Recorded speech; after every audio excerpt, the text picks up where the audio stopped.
உங்க பாக்கெட்ல 5000 ரூபாய் போட்டாங்களே, அவங்க பட்டி தொட்டிக்கு வராங்களா? அவங்க பல்லக்கு நகருக்கு வராங்களா? லாலா தோட்டத்துக்கு வராங்களா? குப்பை தொட்டிக்கு வராங்களா? வர மாட்டாங்க. ஓட்டு கேட்க மட்டும் வருவாங்க, வாக்கு கேட்க மட்டும் வருவாங்க. அப்ப நீங்க ஞாபகம் வச்சுக்கணும், உங்களுக்கு கொடுக்கிற அந்த 5000 ரூபாய் சும்மா வெறும் ஒரு கரித்துண்டு போட்ட மாதிரி தான். கோடை காலம்னு கஷ்டப்படுறோம்னு சொன்னாங்க. உங்களை பார்த்து அது கண்ணீர், நான் முதலமைச்சர் சொல்ற நாங்க கண்ணீர் சிந்துகிறோம்.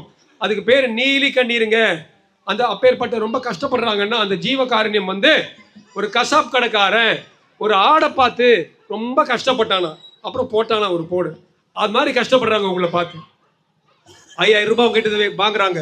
நீங்க கணிப்பு சாட் ஜிபிடி அது மாதிரி போட்டு பார்த்தீங்கன்னா அந்த 5000 ரூபாய் போட்டதுக்கு ஏறக்குறைய அண்ணன் கரெக்டா சொன்ன மாதிரி 55,000 இருந்து 2 லட்சம் வரைக்கும் 5 லட்சம் வரைக்கும் உங்ககிட்ட இருந்து எடுக்கிறாங்க இதே ஆட்சி. ஸோ மின்சாரம் விடுங்க, பால் விடுங்க, ரேஷன் கடை விடுங்க, சர்க்கரை விடுங்க, உளுந்து விடுங்க. இங்க வந்திருக்காங்க, நீங்க பாத்தீங்கன்னா 2-3 போலீஸ்காரங்க நின்றுட்டு இருக்காங்க.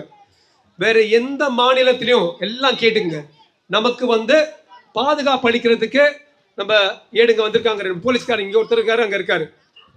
அம்மா, வேற எந்த மாநிலத்திலையும் நடக்காத ஒரு அநியாயம் இங்க நடந்திருக்கு. டிசம்பர் 31, 2022 போலீஸ்காரங்க லேடி கான்ஸ்டபிள் வந்து ஒரு கூட்டத்துக்கு வந்திருக்காங்க. அந்த லேடி கான்ஸ்டபிள் மேல 2 திமுக ஃபங்க்ஷனரிஸ் கையை போட்டிருக்காங்க.